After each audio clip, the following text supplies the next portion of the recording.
and welcome to the CultCast, the best hour-long Apple conversation you're going to hear all week long. I'm your host, Leander. Joining me today, we have D. Griffin Jones. Hello, Griffin. Good evening. How are you? I'm all right, thank you. Not too bad. And also Lewis. Hello, Lewis. Hello. How's it going? Pretty good. I like. Have you got an ugly Christmas sweater on there? Yes, I do. Very appropriate. And I've got an ugly Christmas black button-down shirt. Very Christmassy, yeah. That's not very festive. Says Christmas like a black shirt. Mm-hmm. All right, so this is our year-end episode, end-of-year episode, and we're going to be reviewing the biggest news stories, rumors, leaks, and madness of 2025. We're going to happen everything that happened during the year in extreme detail, but we're going to be adding some nuance. So buckle in. This is going to be a great show. This is actually the last show of the CultCast. This is going to be the last episode. Of the CultCast specifically. We're moving to a new show called the Cult of Mac Podcast. And we're doing this mostly because we want to bring all the Cult of Mac content under the same umbrella. So this new show is going to be listed in Apple Podcasts, Spotify, Pocket Casts, Podcast Addict, and wherever you get your podcasts, everywhere. So search for Cult of Mac in your podcast app, or click the link at the top of the show notes. We'll still release new episodes every Thursday, both as an audio podcast and as video on the Cult of Mac YouTube channel. We'll release the next new episodes in the CultCast feed as well, but in the future, we're going to migrate to the new Cult of Mac feed. So if you want to continue listening to this amazing show, please sign up in the new feed. And like I said, it's going to be in what was that? Was you skeptical there, Lewis? Slightly flat affect there. Come on, if you want to keep listening to this amazing show, I think that's what you meant to say. Right, you're right. Yeah, sorry, I can't really hype it up. I'm not really. Somebody get Flavor Flav in here. We need a hype man. Yep. Well, anyway, so check out the show notes, and we'll have links, and we'll have a post about this, obviously, in the Cult of Mac website. So we're going to be moving to a new feed in the new year, so please do subscribe. Just search for Cult of Mac, and you'll know it's the right one because we have a very similar-looking artwork to the artwork you're already familiar with of the CultCast, but it's a placeholder. We'll have more exciting new stuff coming. Even a new theme music, which I haven't even heard yet. It's still being worked on. So wow, this is very exciting. 2026, it's everything's going to come together in 2026, man. Mm-hmm. Yeah, that's what I'm hoping. But let's talk about 2025. You know, it was actually a really big year for Apple, and we're going to get into it, every single mind-numbing detail. So let's start in January 21st.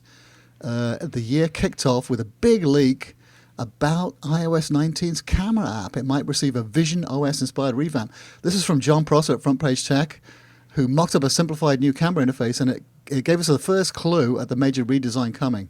And another top post from that month, we did a how-to about the new iPhone camera control, how to make it suck less.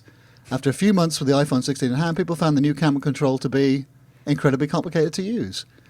So we did a how-to about how to use it like a simple open the camera and take a picture button. And this, Apple was listening. Obviously, Tim Cook was reading the site, and he ordered his minions to make this the default setting on all the new phones. So they changed it. It was awful, like I never could use it until, I changed the settings. And now, it's great. I now use it all the time. I finally trained myself to use the camera control button, and I was wrong. I got to admit, completely wrong about the whole thing the whole time. It is actually great once you train yourself how to use it. Of course, I haven't actually worked out how to use it in a more complicated manner, which is to do the half press. Do you guys use it? I also just have it open the camera and take a picture and nothing else. I tried really hard to familiarize myself with all the extra buttons, but the thing is, it's just such a small touch target that like swiping your finger isn't very precise, and it's honestly just easier tapping the camera zoom buttons or I know how to tap the screen and adjust the brightness and exposure and focus. I just do that now. And I turned off the camera swipe on the lock screen to open the camera. That was a new feature I disabled. And I also replaced the camera button on the lock screen with an Apple TV remote button. And I found that to be incredibly useful as well. So that's a good idea, actually. Yeah. Thumbs up. Because I still use the every now and again the little icon on the home screen. Yeah, I should do that too. I should put it. That's a good idea. Apple TV remote. Mm-hmm. Leander, I remember you said when the action button came out that you wish the action button was in the spot of the iPhone that is now being used for the camera control. Do you still believe that, or do you feel like the camera control is filling that need for you? Camera control is definitely filling that need for me because now I turn it that way, but before I would turn it the other way. It's not much of a difference, is it? You turn it left or right, and because I still shoot a lot of pictures in landscape. Yeah, just because you're over the age of 25. Yeah, right, exactly. I know. I'm trying to change that. I started taking some. Here's another thing. I started taking some vertical photos and vertical videos for the first time ever, and I've still got to train myself to do that. I've still got to get used to that. It's still kind of weird and unnatural, but I like pictures in landscape. I think, and I don't know. That seems to me that's the right way to take a picture. If you can take a picture, take it in a bloody landscape. Mm-hmm. Yeah, the action button. That's a button I don't use. So far out of the way. I forget it's there. I can't even remember what mine is set up to do. To be honest, that's how infrequently I use it. Right, for a while, I had it set for translation. Oh, that's what mine is. Hold to translate. And I've never used that once either. Maybe I should do something useful with it. It doesn't actually do anything that. I mean, and I can't be bothered to set up all the shortcuts. To do something, because I can never think of like what do I want a shortcut to do. Although I did see that there was someone had a really elaborate shortcut, like if you get pulled over by the cops. Did you see this? It went viral earlier in the week. I think it went viral a year ago. It seems like it's a resurface. Okay, maybe it was a resurface. But this one was incredibly complicated. It shut down your phone, put it into like some kind of mode, sent messages to everybody, started recording, gave you a script to tell the cops. It was like, oh my God, it was incredibly detailed. New and improved. He gives you a script to read to the cops. Yeah, on your home screen, I retain my right to remain silent. I won't talk until I see a lawyer. Blah blah blah, that kind of stuff. Just one drink with dinner, sir. Yeah, right. Exactly. Hours ago. Yeah, I'd need to, but that's always the thing with shortcuts. Like I don't know. I could never really find a shortcut that did something that was worth, doing and remembering. If you're often irritated by the portrait lock on your phone, I really recommend assigning the action button to be a shortcut that toggles that, so that if you turn your phone sideways and it doesn't rotate when you mean it to, just click the action button and then it'll unlock and rotate it again. That's one of the things I use it for. Can't say I've ever encountered that, but. I mean, the problem with all these things, if you don't, you set it up, it's like, I mean, when you get pulled over by a cop, how are you possibly going to remember it? You don't remember these things unless you use them on a daily basis, right? So you set this thing up that, let's just say perhaps it happens 6 months from now. Yeah, sure. You're freaked out. A cop's walking up to you and you're like, oh, yeah, I got to remember to... It does feel like something you could probably put in a widget and like bury somewhere, and that feels like, how often are you getting pulled over the cops by you need a dedicated button on your phone to do that? I guess if you could, say, "Hey Siri, it's the cops," or something like that, trigger it with a voice thing, maybe lockdown mode. Do you really want to use Siri for that? Yeah, right. Here's a song by the Police. Roxanne! All right, let's move on to February. Let's see. Yes, another massive leak from Front Page Tech gave us our first look at the iPhone Air's supposed design. And it really nailed the radically thin look with the single rear camera and the plateau. The iconic plateau is what Apple ended up calling it. A couple of differences. It showed the plateau in a different color from the rest of the body. And, only someone like Griffin would notice this. It had squared off corners, not the more rounded final design. But, when Apple finally showed off the iPhone Air, there it was. That's what it looked like. We got a glimpse. What was that, like 9 months early? Yeah. I think a lot of some of these early leaks about this generation of phones that all had like the black of the plateau on the top, I still think those looked a little better than the final one that we got. Did anyone believe those leaks when they came out? Do you remember what the reaction was like? Was it like, oh wow, he's nailed it, or was it like, oh, this is never gonna be true? I think people mentioned, well, John Prosser, he has a bit of a spotty record because he went all in on, there's going to be a new square Apple Watch with like the squared off flat sides, and that never happened at all. So I think people had there was a bit of a caveating, take it with a grain of salt. But the fact that so many different people were also talking about the iPhone Air, I think made this a little more believable in particular. John's had his wings clipped a little, hasn't he? Yeah. He would later be sued by Apple in a lawsuit that I believe is still going on. Right, which doesn't, it looks like some very serious business. Mm-hmm. Kind of a shady setup that one was. Let's see. Also in February last year, on February 19th, 2 days after that other leak, the iPhone 16e arrived. Apple's new budget model. Three things surprising about this thing. One, no MagSafe, which I still think is a crime. Mm-hmm. Can't believe they left that out. Higher price tag than the iPhone SE. This one starts at $599. And the other thing that was surprising was that was it. Just the iPhone 16e. No other. We were expecting other products alongside it. Nothing. I still think about the iPhone 16e all the time. I had it for a good week and a half. Man, how lightweight it is. It was really game changing. Well, I just bought my mom a new iPhone for Christmas. She's on an iPhone 12, and she's always complaining about her phone. I think she's got, she wants a new one. So I was debating getting the iPhone 16e, but because of MagSafe, I didn't get it. That's the only reason why I didn't buy that phone, because it didn't have MagSafe. And she has a pop socket on the back of her phone, which which actually she has to put a MagSafe case on the 12 because that doesn't have MagSafe either. No, the iPhone 12 has MagSafe. Maybe she has an iPhone 11. Okay, it must be an older one then. Yeah. It's whatever it is. It doesn't have MagSafe. She has a MagSafe case on it, which enables MagSafe. But that was the number one feature for my mom was getting MagSafe, a phone with MagSafe. So I ended up buying an older iPhone 15 for her. Mm-hmm. Not an Air? Well, no. Hope she's not listening. No, it's. I think an Air is too much. Is too much phone for mom. But do you mean too little phone? Yeah, I got the bigger screen, which might be a mistake because she might not like the extra heft of the compared to. Sounds like she really phone. would like the iPhone Air then.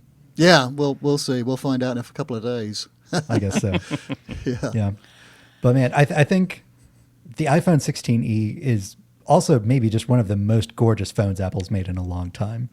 Like, again, only the single camera. It's so small and diminutive. It doesn't even have a plateau. Like, it's just all flat on the back. It looks very iPhone 4 in that sort of regard. Yeah.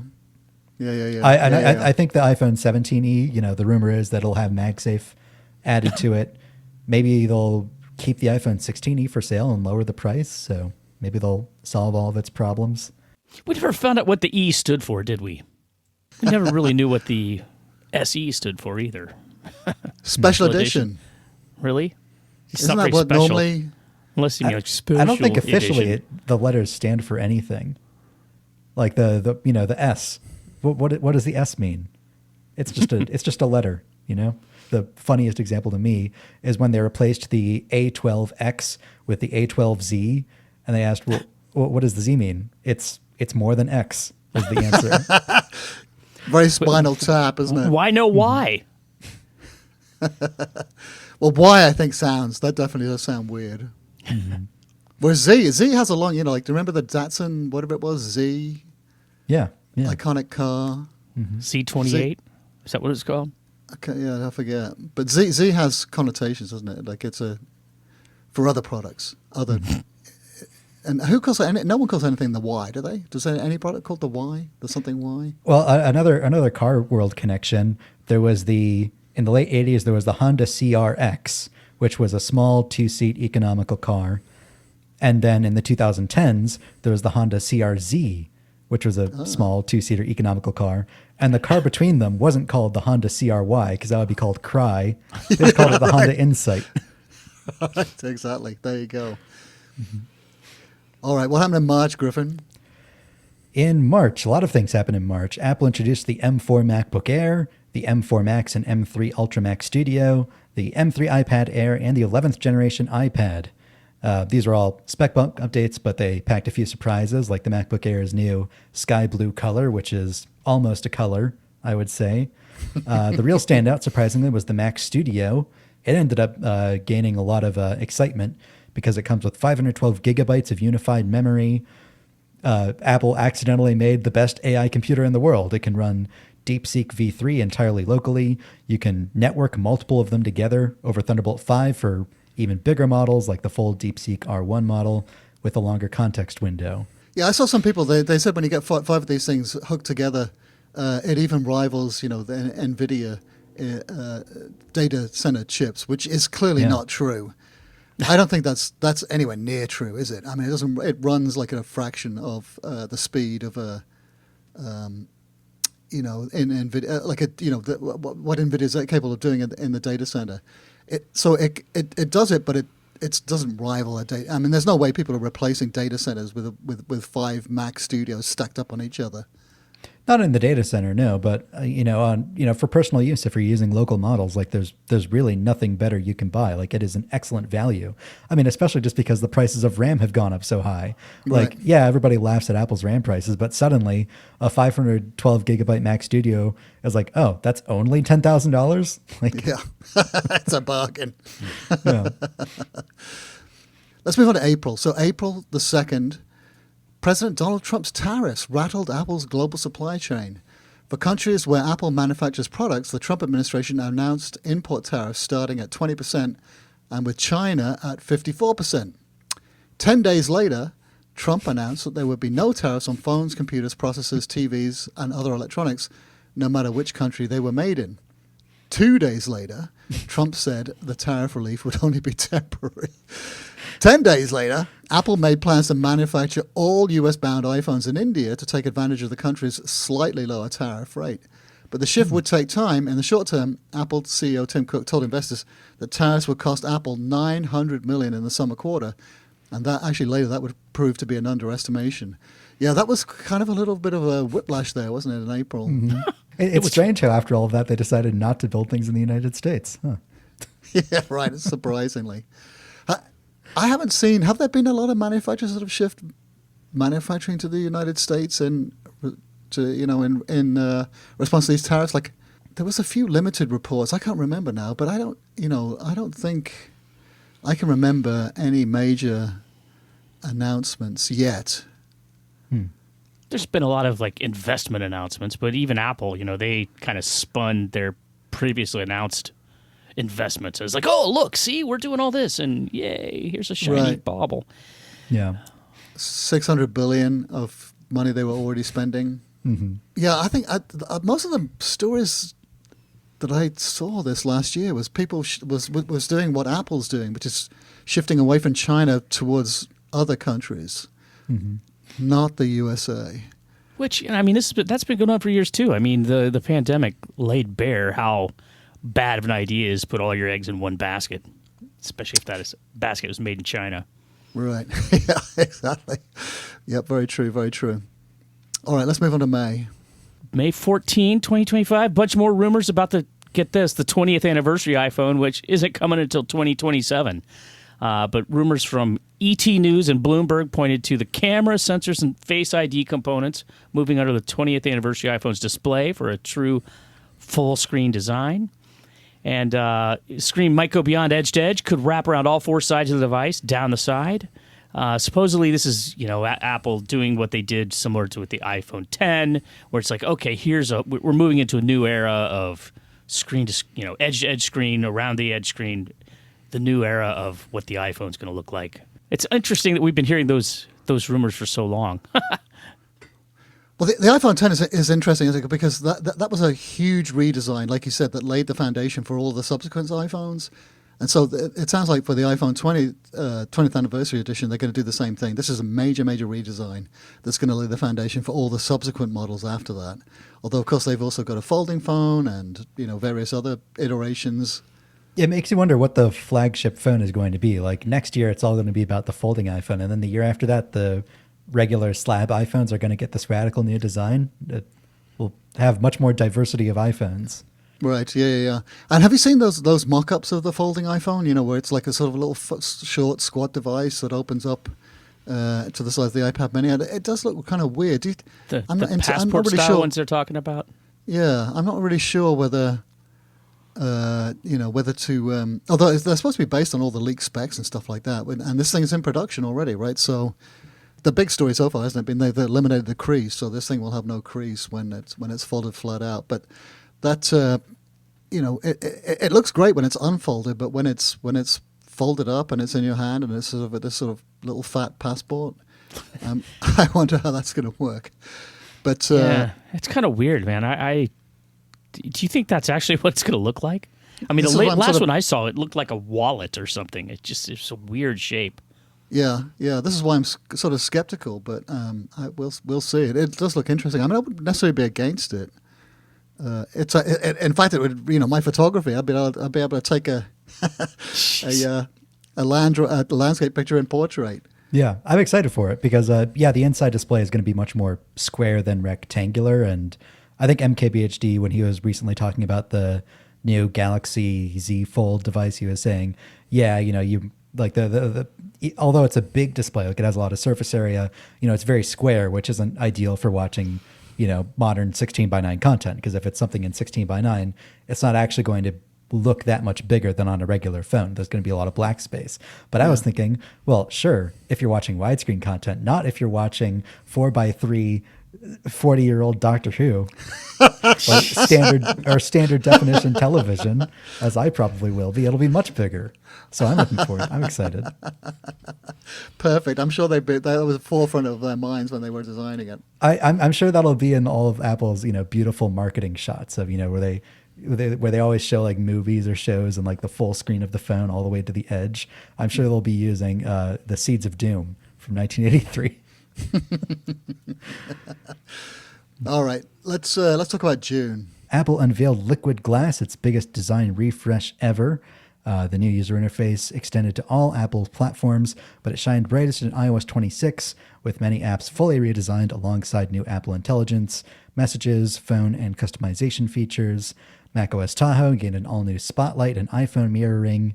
And the big surprise for iPadOS 26 came in the form of a new, entirely free-form window mode for multitasking. Big software updates. Also, later that month, a new rumor indicated Apple might launch its most affordable MacBook yet, powered by an A18 Pro chip. It would be the first MacBook with an iPhone class A-series chip inside. So, big hardware news as well. I think that was the first we heard about that low-cost MacBook. So, a few months in, how are we feeling about these software updates? Well, yeah, I'm generally on board with them. I like them. I like the Lunar Liquid Glass. Although we did some polls in the newsletter, and my goodness, the vitriol, especially after Apple's been pushing this last couple of weeks for people to upgrade. It's typical though. You only really sort of hear from people who don't like something, who have something to complain. People who are happy tend to be the sort of like the silent, and I think in this case the silent majority, because we asked in the poll results. Most of the readers of the Cult of Mac newsletter generally liked it, or they said they were willing to get used to it. But then the comments, there was dozens of comments, and it was all from people saying, I hate this. So one woman said that she bought an iPhone 17, and then she hated iOS 26 so much that she sold it, and then downgraded her phone so that she could run something that was running iOS 18. There are a lot of annoying things, man. The freaking podcast app, which, I mean, I probably shouldn't be using Apple's podcast app in the first place, but it's like I feel like I'm playing one of those games at Cracker Barrel where you have to move the pegs around. 'Cause it's like you're tapping all over the place. Just how do I get back to the stupid thing to fast forward 30 seconds? It's cumbersome as hell.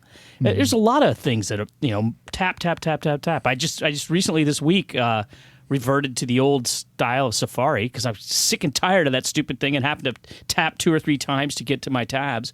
I'm just, I feel like the whole iOS 26 thing is, I mean, the looks aside, sometimes it looks kind of cool. Most times it looks just kind of trashy and unfinished. But the usability, it's not as usable as iOS 18 was. I get really irritated when I have to do the same thing over and over, and when that thing takes 2 or 3 taps rather than one. I really, Is it going to ruin my life? No. But do I think that there were bad choices made? Yes. It does look pretty, and the fact that Alan Dye is gone gives me hope, because he very much seemed to be of the school of, minimizing things as much as possible. And the minimizing tab bar that makes you tap twice to switch a tab, of the bottom tab bars, or the minimal Safari. I wasn't there when they were designing it, but it feels like a very Alan Dye idea. And so, I'm sure that we might see Liquid Glass evolve, but some of the the abstract part of user interface design of how many taps does it take to do this? How often are you hiding this? I feel like we'll see a return to form in that regard. The compact Safari tab bar, I was all confused when it first came out, and then I've been training myself to use it. And the one advantage is that you've got all your controls at the bottom of the screen where your thumb is. Mm-hmm. So, I think that's one that is kind of worth training yourself to like. I don't even like the way it looks. I mean, it's always overlaid over something. It's like, I don't know. I mean, the trick that everybody will tell you is you don't need to tap the 3 dots button and then tap all tabs. You can swipe up on the address bar to see all of your tabs. Kind of like how you can swipe up from the bottom of your phone to see all of your apps. Well, sometimes it brings you, you do have to be kind of careful not to go to the home screen, but that does actually work quite well, I think, that swipe up to see the tabs. Mm-hmm. I have 199 tabs open. Oh my God. I think it might actually, here's another pro tip. Go to settings, apps, Safari, and there's a setting you can enable to close every tab after 7 days. That's what I do. Yeah. Oh, I there's no way I would do that. I've had some of these tabs open for years. These are things I want to remember. You can just find them again if you need them again. There's this thing called bookmarks. Yeah. Well, I did a tab purge on my machine. Finally, my work machine got so clogged down. I was like, okay, I better close a few tabs now instead of keeping them open. So, and then I just got so sick of it, I just closed the whole window and I said, okay, I'm going to start afresh. And in fact, think about this. Is it going to be easier to just go to whatever article you're leaving open for later by typing in the address bar, or by scrolling to find it out of 199 other tabs? These are all things I want to remember, all things I've been working on. So they're all there for important reasons. On.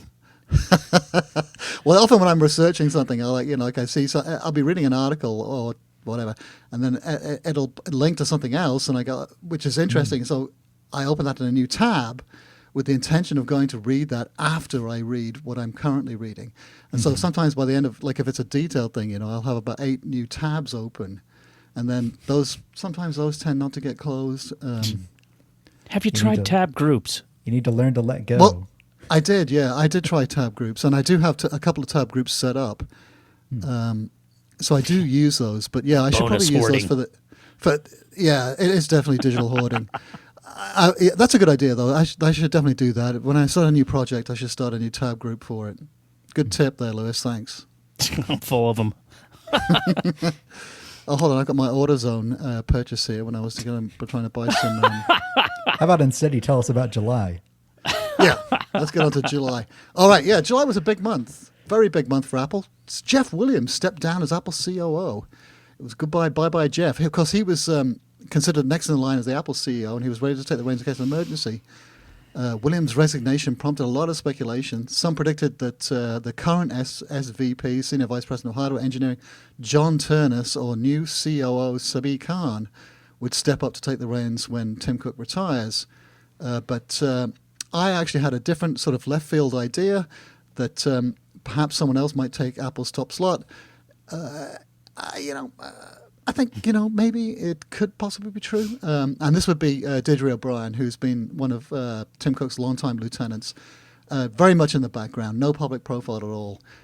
But if you look at, every time they travel somewhere, it's always Deirdre's there, along with a couple of other, often you see Greg Jarziak pictured. But anyway, so the iPhone 17 lineup started coming to clear view with details coming out every week. There was a lot of rumors about design, colors, cameras, spy shots, more colors, a lot of stuff in the rumor mill.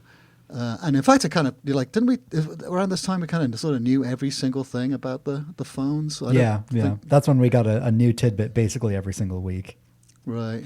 Mm-hmm. And during iOS 26 tumultuous beta process, Apple waffled exactly how glassy liquid glass would be. That was a lot of switching back and forth. Yeah, July. CEO Jeff Williams. I know I don't know. Would he have made a good CEO of Apple? He probably would have been more of the same. He seems like very much cut from the same piece of cloth as Tim Cook. Yeah, very, very steady, reliable character. August, well, blood oxygen testing returned to Apple Watch. The ones that had, lost it due to this patent dispute. Apple did it by a workaround where you use the sensor data on the watch but process it and display it on the phone. Somehow this apparently passed legal muster, and only took them how long did that take to figure that out? Year and 8 months. Oh, Gone for quite a while. Anyway, so one of the marquee features of the Apple Watch is restored, sort of. I never went without it, and I also don't use it very often. But anyway, meanwhile, rumors being circulating about the Apple Watch Series 11. Marquee features like hypertension monitoring, 5G cellular connectivity, and a faster processor. Whoa, that's a shocker. All leaked well in advance. And you don't usually get that many rumors about the Apple Watch for whatever reason, smaller team, et cetera, et cetera. But there wasn't that much to... I mean, honestly, when I heard the hypertension rumors, I was like, they're not going to get that together. But apparently they did. And I was talking with Leander about this yesterday. I've had a series of unfortunate visits with a medical institution. And I went in there a couple of weeks ago, and my blood pressure was off the charts, and I'm like, oh God, the Apple Watch failed me. because you had it turned on, didn't you? Hypertension monitoring. Yeah, I had, right? and yesterday I had to go back for a secondary checkup, to see if I actually confirmed have high blood pressure. And Leander and I were talking about it, and he said, "Well, you sure you have this hypertension thing's working out?" Because I said, the Apple Watch hasn't told me a thing. I went in and I looked. Sure enough, hypertension alerts on. Last data collated, December 7th or something like that. But I went to the doctor, and you know what? No high blood pressure. Oh. Apple Watch was right. Happy surprise. Christmas miracle. Yeah, I know. Good for you. Good for you. That's very rare, isn't it? How would you go to the doctor and you get some good news? I know. Very unusual. But You got a second opinion on your wrist. Turned out to be correct. yeah, I mean, I was ready to go, man, the hypertension on the Apple Watch is useless. No, it's perfect. I love it. That looks great. I mean, Apple was cagey about when they announced it, like, we think it'll catch this many cases, but the number Right. they said was lower than the actual number that are diagnosed every year. But sounds like it worked in your favor. I mean, all these things, if they get the blood sugar monitor, if they could get that to work, that would be amazing. If they could get if the hypertension thing actually pans out and really does flag people who have zero idea that they have high blood pressure, but in fact they do. I mean, that's the kind of stuff that is super helpful. Because, especially men, we don't like to go to the doctor, do we? I hate going to the doctor. You're never sick if you don't go to the doctor. I only went to the doctor because I had like an eye infection, and then I, get all this, cascading series of bad test results. It's like, oh my God. I don't like going to the doctor because I don't have health insurance and I don't want to spend $12,000 to be told nothing is wrong. So, Well, you're so dude. young and So healthy, young and healthy. You're a When you get freaking to our outlaw. age. yeah. Well, I had a couple of drinks the other night, and then in the morning, the vitals app on my watch said your heart rate and breathing was elevated. It was kind of off the charts. In fact, I was like really alarming, just from a couple of drinks that I had. But I love that vitals thing, because when I got earlier in the year, it told me a couple of days ahead of me getting sick. I thought this is really miraculous technology. This is really, really strange stuff. This knows before I do about my own physiological processes.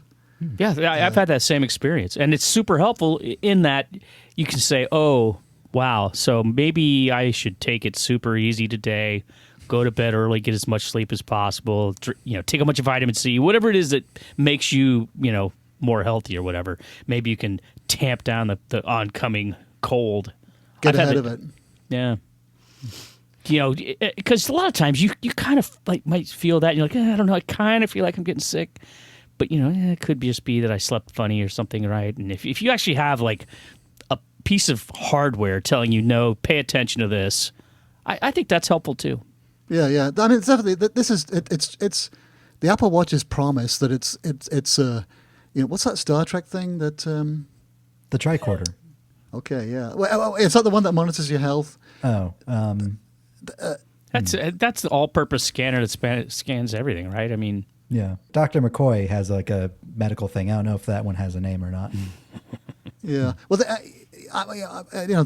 fact that this thing might save your life, I think, is starting to become more and more true. And in fact, we bought several Apple Watches for presents this Christmas for people. It's definitely becoming the top Apple gift. Because it's still affordable. It's actually it's in that kind of price range. It's a pretty good sort of gift price. Yeah, And, the SE is good this year. The SE3. Yeah.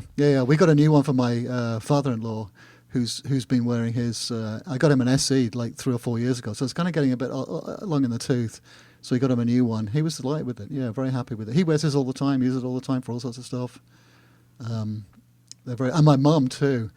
My mum loves her Apple Watch. I just put the Mickey Mouse face on for her. We went to the Mickey Mouse Museum. I'm sorry, the Walt Disney Museum here in San Francisco the other day. So we changed our watch faces to Mickey Mouse. And then I discovered something that I didn't know about. If you press the watch face, it'll tell you the time in Mickey Mouse's little squeaky voice. Which Really? Yeah, it's pretty fun. I got a huge kick out of it. Hi, Leander. It's 2:00.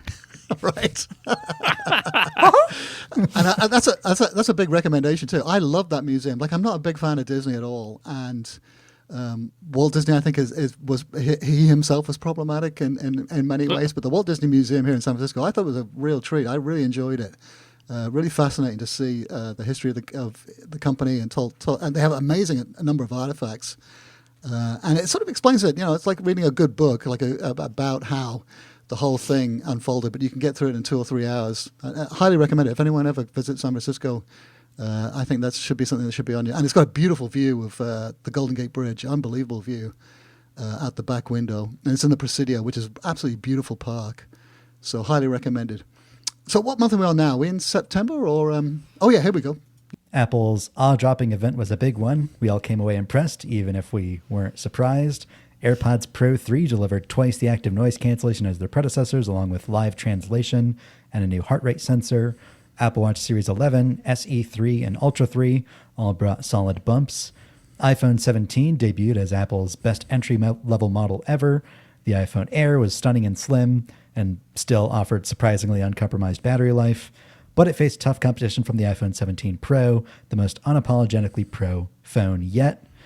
Apple also showed off a wide range of accessories, including a battery pack and bumper case for the Air, a crossbody strap, a variety of cases including a new tech-woven model, a real improvement over the despised fine-woven cases of the recent past. Reflections upon that event? Very, very solid lineup. I mean, clearly I think the best iPhone series ever. Mm-hmm. Right?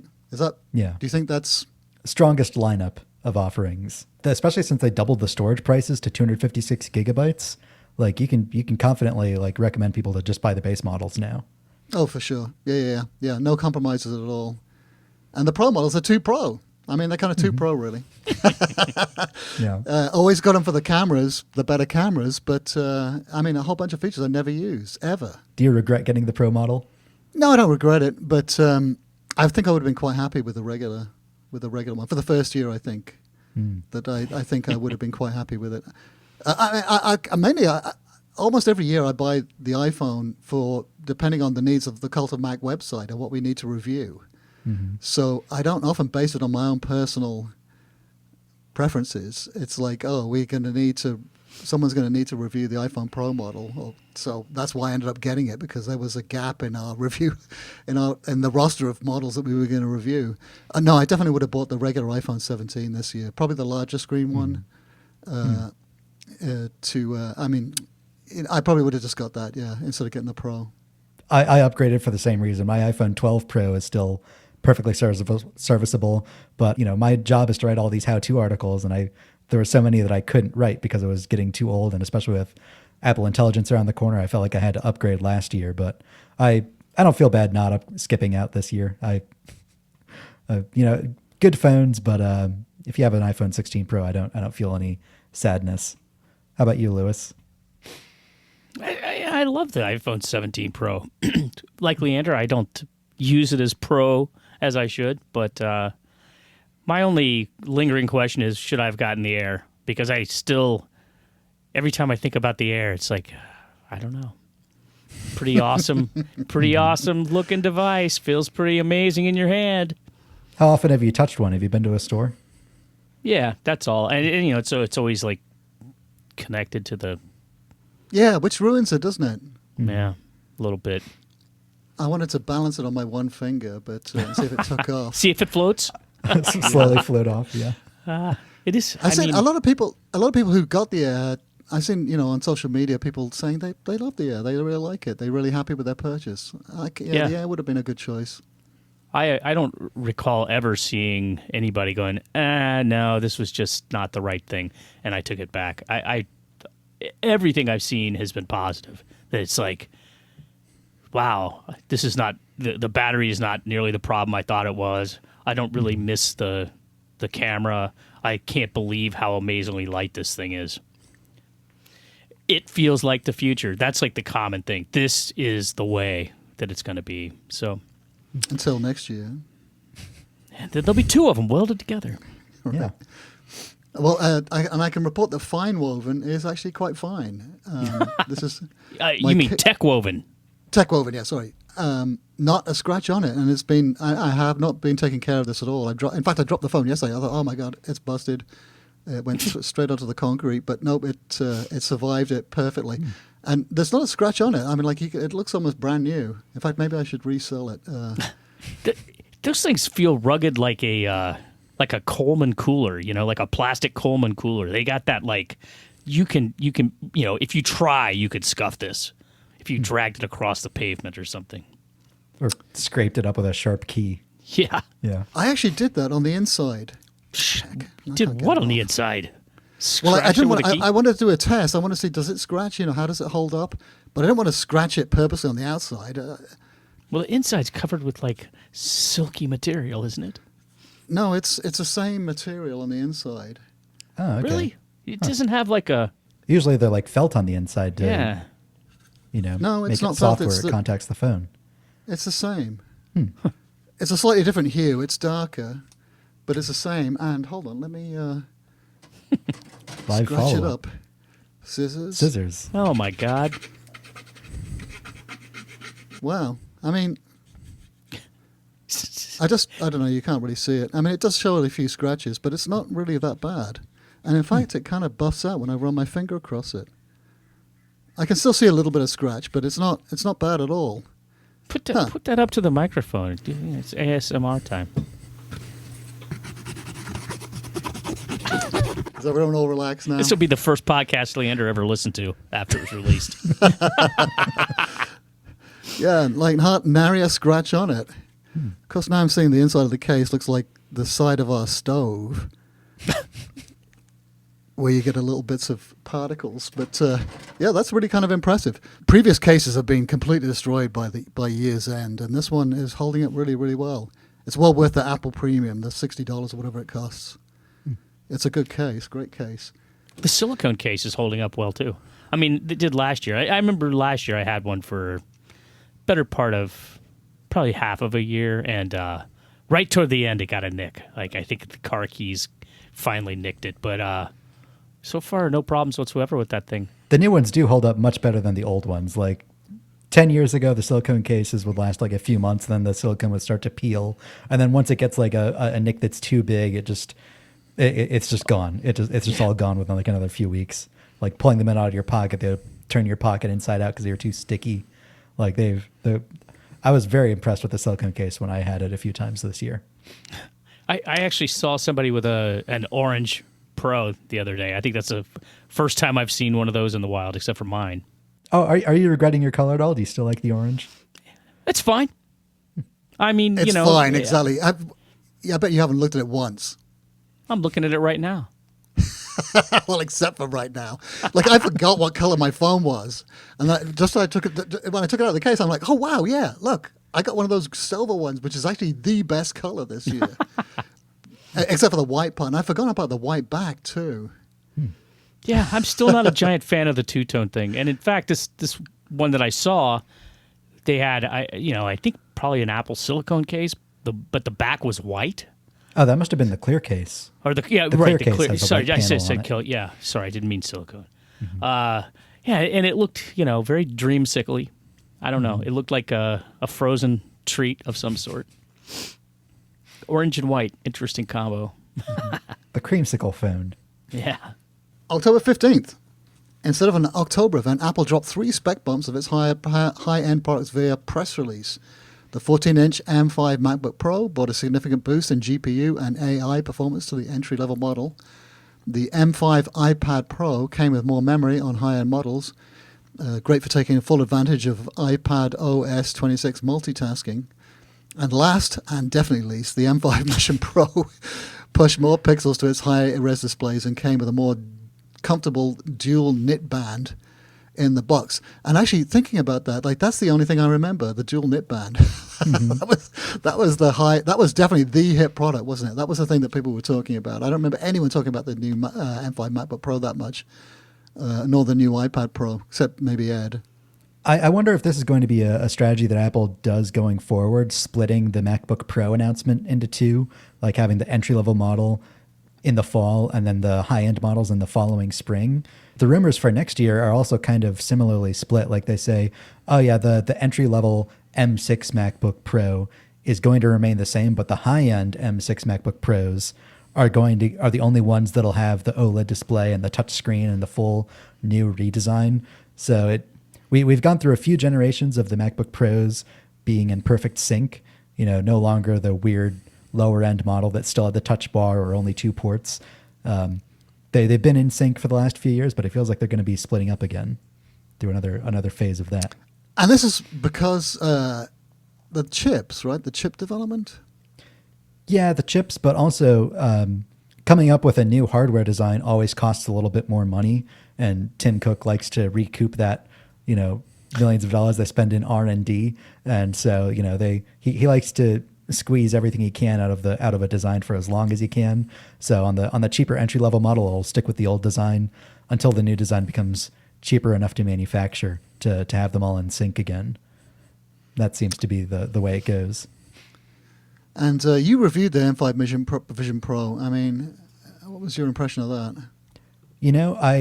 There are a few performance things that you definitely notice. I surprisingly couldn't really tell a difference in display fidelity, but I could tell the M2 chip is it isn't quite powerful enough. It's doing too much with all of the virtual reality stuff to do a lot of multitasking. Like you open up more than 3 Safari windows in Vision OS and all of the apps in the background start to go gray, or one of the windows starts to repeatedly refresh and crash or run out of memory, or especially the widgets that are new in Vision OS 26, they'll just stay unupdated in like their sort of default state before they actually pull in new information.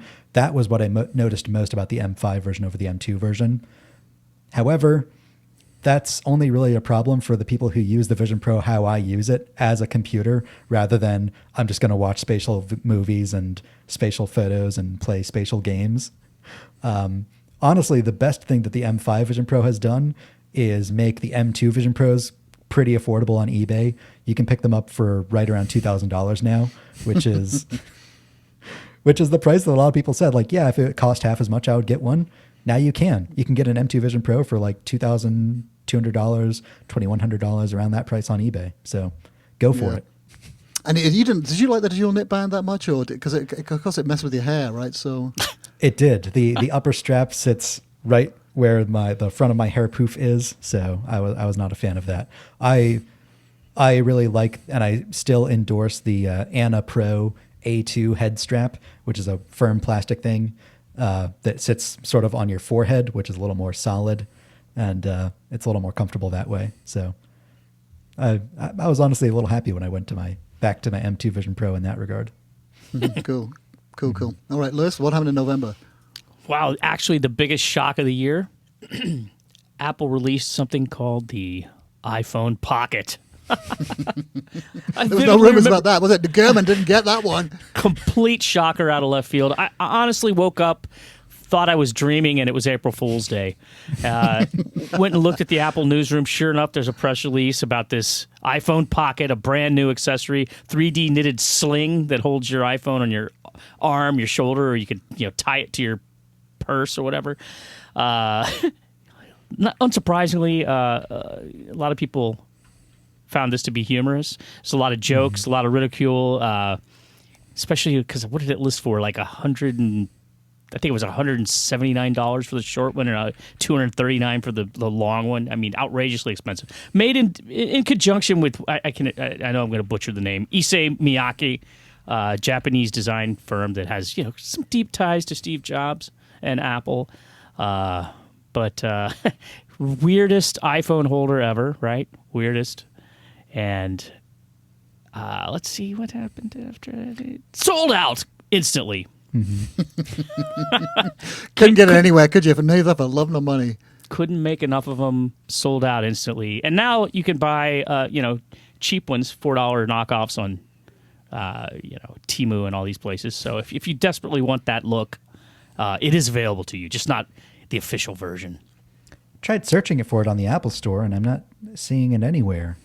I found a link in the search results that said this page couldn't be found, so I wonder if it's gone. It said limited edition. I think they were serious about it. Yeah, very limited. Crazy. I'm gonna check the Apple Store. Well, Griffin, what kind of didn't you were going to drive to New York to get one, weren't you? Thinking about doing that? God. I had a few different plans. I have a few friends who live in New York, so I was thinking order one for pickup and then have somebody buy it and then mail it to me. But no, they were all gone within hours. It wasn't a thing that I thought I would have to wake up at 6 a.m. and order the minute that it dropped, but apparently. Yeah, you should have done. I was wrong. It's $150. Only $150 for the shorter one, $230 for the big one. Also accompanied by the most pretentious press release I think I've read in ages and ages and ages. We should in fact link that up to the show notes because it's it's just a high level of pretension. I'm really sad I didn't get one. I was really looking forward to reviewing it, having it on the show. Get yourself a knockoff. I looked for some knockoffs on Amazon, and there actually weren't any that but this is weeks ago. I think you got to go to Temu and AliExpress and those kind of apps. It won't be beautifully knit 3D inspired by a piece of cloth. Yeah, that's right. It's inspired by a piece of cloth. But actually, doesn't that actually make sense though? Well, that's like a slogan or a whatever I don't know what you call it, but of one of those Issei Miyake brands that it's that didn't spring into life for the iPhone Pocket. That was an existing term that they used, inspired by a piece of cloth. Maybe there's a translation error. I don't know. Yeah, and of course, Issei Miyake was famous for designing Steve Jobs' iconic black turtlenecks, of which I believe, how many did he buy? 100 or 150? He had. He got the idea that there was going to be the uniform of Apple employees in their next factory, and so he bought I think 100, 200 of them. And then nobody wanted them, so he just kept them for himself. Was that the turtleneck, or was that? I thought they actually they had come up with some kind of tunic or something. I don't know. Well, he was inspired, I believe, by it must have been Sony. Yeah, he went to some Sony factories, and my brother lived in Japan for a long time, and these corporate uniforms are a big thing in Japan, of course. But so he toured, I think, a Sony factory, and they were all wearing these nice uniforms. And of course, Jobs loved that kind of, and all the machines were color coded, and they had walkways through the factory that were all color coded. Very, very orderly. Not everything was extremely orderly, which really appealed to Jobs. And yeah, like you said, he tried to sell this on the team, and they all rejected it. No one was going to wear some Apple uniform. Let's see. There was one other. This is actually a big surprise too. A new rumor indicated Macs might soon come with Intel chips inside again. But a twist, of course. This is Apple might turn to Intel's new fabrication business to make its M series chips starting in 2027. Not solely relying on Intel, but using them as like a secondary source of chips. So we stand After corrected, don't we? TSMC. Yeah. Here's a good example of some onshoring. Oh, all kinds of- I think the world has just realized that it would be a bad thing for there only to be one company in the world that's good at manufacturing leading edge chips. There should probably be multiple fabrication. TSMC. But this, that was what occurred, at the time. That's what occurred. It's like, how come Apple didn't do this before? This seems kind of crazy. I mean, how many companies have cutting edge foundries? I guess TMC is the leading one, but Samsung has some pretty good foundries too, doesn't it? I don't know if what process they're on, but and Intel, where's Intel in the race now? I mean, are they on that 3 nanometer process yet? I think that's what they're building out. They're getting this investment from Apple to build out a manufacturing process to be able to make them. Yeah. I'm kind of, Intel's such a great, iconic American company. I'm glad. It's a tragedy that they got so far behind. I actually like to see them succeed. I'm all for Intel. I'm on Team Intel. December 1st, Apple replaced its AI chief, John Giannandrea, and tapped an ex-Googler to fix Apple Intelligence. Giannandrea, who led the underwhelming Apple Intelligence efforts, left the company. In his place, Apple hired Amar Subramanya, who spent many years at Google and many days at Microsoft. Yeah. I chuckled at that one. December 3rd, Apple design chief Alan Dye unexpectedly quit and went to work for Meta. Some said good riddance. Despite coming as a complete shock, fans and Apple employees alike relished the news, especially when Apple put longtime employee Stephen LeMay in charge of user interface design. December 4th, Apple announced 2 more high-profile executives would retire. Lisa Jackson, the Vice President of Environment Policy and Social Initiatives, and Kate Adams, Apple's General Counsel, plan to depart in 2026. Well, nothing more than scheduled retirements. The timing certainly made the announcements look suspicious. December 8th, that weekend, Bloomberg reported that Apple chip chief, that's a hard thing to say, Apple chip chief, Johnny Srouji was, quote, seriously considering leaving in the near future. The departure of Srouji, who was instrumental in leading the development of Apple Silicon and the Mac's subsequent transition from Intel chips, would be a big blow. Luckily, he quickly clarified to his team that he doesn't, quote, plan on leaving anytime soon. So that was a thrilling week. I think one of those announcements came literally like an hour after we had ended a recording of this very podcast. Stephen LeMay, very, very hopeful about him. Been there since 1999, before OS 10 came out, and has worked on everything. Like, I saw a couple of... it's very difficult to know what he's worked on. Obviously, Apple doesn't talk about it. And Tim Cook put out a statement saying that he'd had a hand in every major software release they'd ever done. Which and I think it's everything from the Mac, iPad, iPhone. He was on the original iPhone development team, one of the core team members there. Very, very small team. He was one of the core contributors to that. Apple Watch, iPod. I mean, you name it. He's had his hand in everything. So it's a really good sign. Human interface expert par excellence, probably one of the leading in the whole world. And there he is sitting at Apple. They promoted him. Of course, managing is very different to, and it's a miserable job. Whenever I got promoted, I always thought my managers were stupid. I'd do a better job. Then when I got the management job, oh my God, it was the worst thing that ever happened to me. Suddenly, everyone's problems are your problem. It's nothing but a headache. I look back on my career now, and I think I was never happier than when I was a reporter. No responsibilities, total freedom. Of course, I didn't get paid anything. I was poor. That sucked. But yeah, it's funny, isn't it? You be careful what you wish for. Anyway, we'll see whether Stephen succeeds in a management role. But good luck to him. Do you think we're going to see him at WWDC? Do you think he'll have a voiceover or appear on screen? Yeah, we'll see. Well, let's hope so. It's funny who Apple pushes forward. There's been a rotating cast of characters, hasn't there, in Apple's keynotes, and they've been putting up. It's always been kind of. It's funny. It's sort of different people every year, isn't it? Except for some of the mainstays. Jeff Williams obviously appeared all the time. Alan Dye kind of appeared all the time. Johnny Ive appeared all the time. But then they pulled out some lesser known people to appear Not Deirdre O'Brien, funny enough, but Yeah. That's what I like about the virtual ones. Like we're now seeing more different people, the people who are directly working on these things. Like Kyan Drance does the regular iPhones every year. You know, we've seen Lisa Jackson on stage. I don't think she had appeared in a video before, or she had Right. never appeared on stage, but now we saw her on video. Well, they're super low risk now, right? I mean, you got 100 takes. You can screw it up 9 ways to Sunday and still come up with something that looks just fine. And you don't have to waste time like bringing somebody off stage, introducing somebody, waiting for them to come on stage, waiting for everybody to stop clapping. Because there's a big difference too as well. You know, before it was just Steve Jobs. He was the only one who appeared on stage. I guess maybe Phil Schiller appeared a couple of times, and they'd bring on some special guests like the Intel, Andy Grove or whatever, the Intel CEO or some of the key partners. But now it's a lot more. Obviously, Johnny Cerrugi, you know, he appeared in that weird that basement, didn't he? Many times.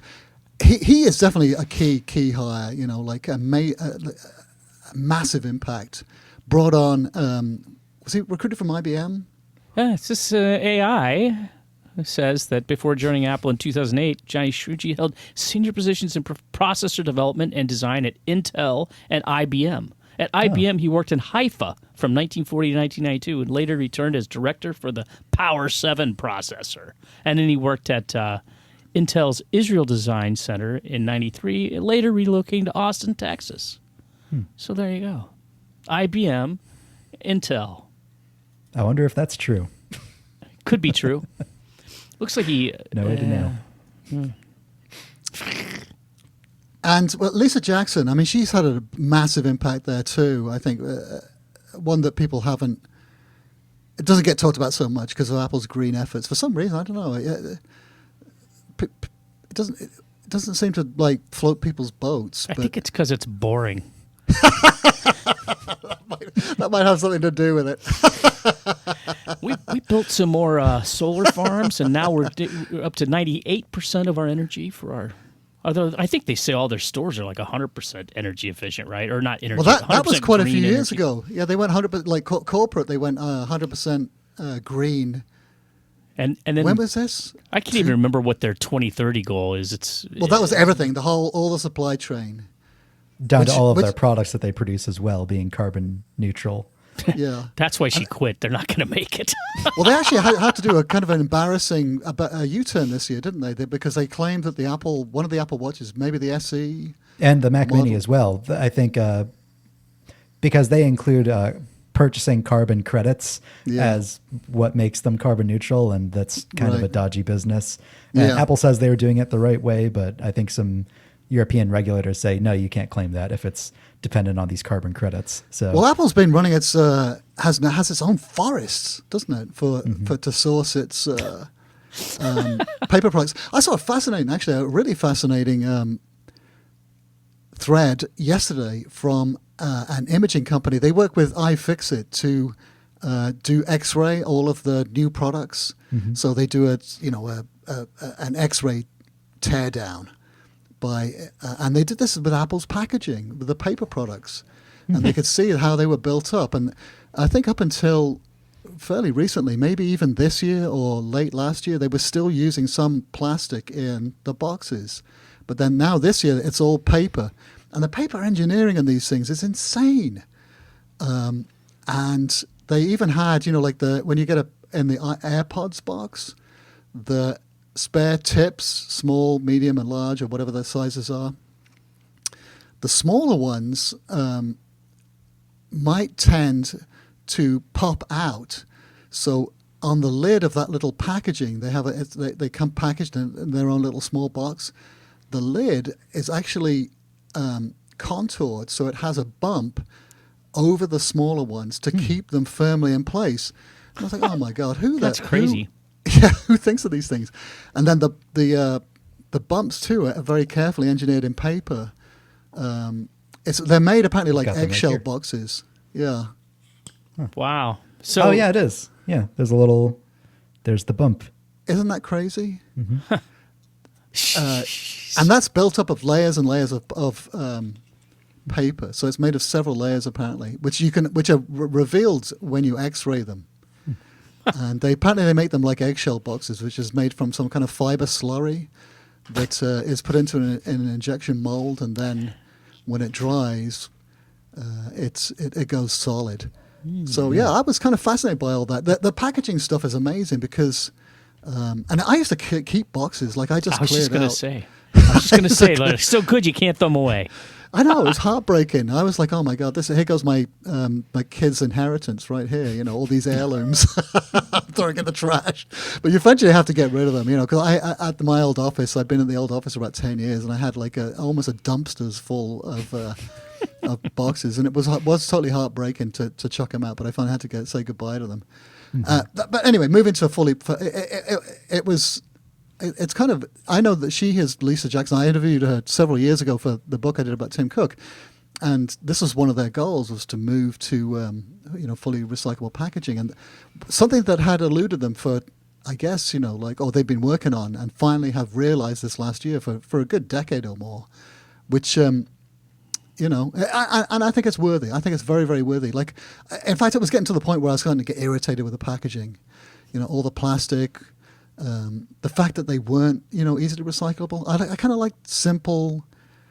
I'd rather get it in a plain box that could be easily recycled. No, you wouldn't. I kind of would, actually. It makes you feel good. Well, I say that, but I always feel terrible when I just order something and it comes with this giant, hideous plastic monstrosity. I think, like, a machine had to make this just to transport this thing that could just as easily be in paper, and now I have to throw it away. Yeah. I think about that all the time whenever I open up a product, but yeah, it bothers me. It bothers me. Mm-hmm. Doesn't bother you, Lewis? I really appreciate opening a finely crafted product. It's nice to have packaging that doesn't feel crappy. Well, I know for a fact, that when you slide the boxes open, it's so precisely engineered. They want it so that if you hold it, it will almost like a pneumatic mechanism. It'll slowly slide out, and it almost does perfect, doesn't it, every time? Mm-hmm. And I know that they crafted Johnny Ive and Steve Jobs used to talk about packaging as theatre, and also to introduce the product. I mean, they spent the first iMac, the first Macintosh. This is when they started this process to familiarize people with unfamiliar components. It was very carefully put together in the box so that you would take it out piece by piece, and it would introduce the mouse, and then the keyboard, and then the machine itself, and so on and so forth. And they've taken that philosophy, used it ever since then. That the packaging tells the story of the product, and it's a very important way of introducing it to the consumers. And they spent as much time on the package. Well, not as much time, but they spent a lot of time, I know, on Johnny Ive's design studio on the packaging as they did the product. It was so important to them. And I think it's important for Apple to say, we are the biggest company in the world. We sell literally billions of these things, and we can do it right. We're selling these many products, and we can do it sustainably. Why can't you? Mm-hmm. Yeah, they're bringing along, this is why the green stuff is so important, because it's bringing all these other industries along too. All these other players. Once they start to switch to green, then the entire sector will. They were talking about. I talked to Greenpeace a couple of years ago about data centers and using green renewable energy sources. Like Duke Energy, I think, is one of the big suppliers on the East Coast, and Apple, Facebook, I think, is also a big player in this, and also Google. They were insisting that they wanted green sources from the utility suppliers, which forced the utility companies to invest in renewable energy sources. So you can see how that trickle-on effect works, and the guy from Greenpeace that I talked to said this was actually really kind of remarkable, that these companies, by taking these leadership positions, were forcing the utilities to adopt these policies, which they wouldn't. They would have been quite happy running on coal and gas, unless their customers had insisted on getting green sources. So, I think it was good work, and I think she's had a great career. Good luck to Lisa. So, as a quick closing segment, we have in front of us a list of everything Apple announced in the calendar year 2025. We're going to do a quick little game. We're running a little long, but how about we'll each go around the horn and pick our absolute favorite thing and least favorite thing of the year. Favorite thing and biggest disappointment. So we'll go Leander, then Lewis, then myself. Well, I'm going to need about 20 minutes to read this list. Okay. They did announce a surprising number of things. Lewis, why don't you go first then? Well, I mean, if I had, this is weird. If I had to say favorite, I would probably say AirPods Pro 3, even though I don't own them. You sniped me. I mean, because AirPods Pro 2 are awesome, and by all accounts, they're even better unless you get, the situation where you're on an airplane and they make a shrieking noise that makes you want to lose your mind. The only one that I've had any experience with that I was, iPhone 17 Pro, pretty great. It's impossible not to say how great it is. So I guess I would go with the AirPods Pro 3 because I feel like they are even better, even though I don't have them. And then biggest disappointment, you have the iPhone Pocket is on there, but I think the biggest appointment has to be CarPlay Ultra because where is it? When is it? Is it ever going to happen? It feels like CarPlay is being on the Aston Martin whatever DB. Yeah, it's like 30, some one kind of car that I'll never even see on the road. So I'd say that's the biggest fail. Even given the iPhone Pocket, because the iPhone Pocket is an unmitigated success. All right. My choice, I guess, because Lewis snagged what I would have chosen, which would have been the iPhone 17 Pro. This probably had the biggest impact on my years. Oh, no. He went with AirPods Pro 3. Oh, iPhone okay. Pocket, All right. Well, I'll take iPhone 17 Pro Pro then. Although the Apple Watch Ultra would have been a close second. It's so much like the 2. That's not true. It has several extra pixels on the top and bottom and sides. I compared the both, and I truly did love the Apple Watch Ultra 3 in the black. Even my wife liked it. She's like, "Oh, that really looks good." She's never been a fan of the what is it called? Just raw titanium look, and it hurt me a little bit taking the Apple Watch Ultra 3 back. But I had to return it because it's like I can't justify $800 because it looks better. The color looks better. Every time I'm in the Apple store and I want a good laugh, I put an Apple Watch Ultra on my wrist and just see how comically gigantic it is. You got to start working out a little bit, and then it'll look a little. It does look funny on little spindly arms, but you gotta, I've got an Ultra 2 here, and it's a fabulous thing. I love this watch. I love the fact Leander, that it's keeping do you an eye on my have a health. least favorite thing of the Well, of the year? that's a tough one. I don't know. I was looking at all the different software they put out this year, iOS 26. I mean, I quite like it.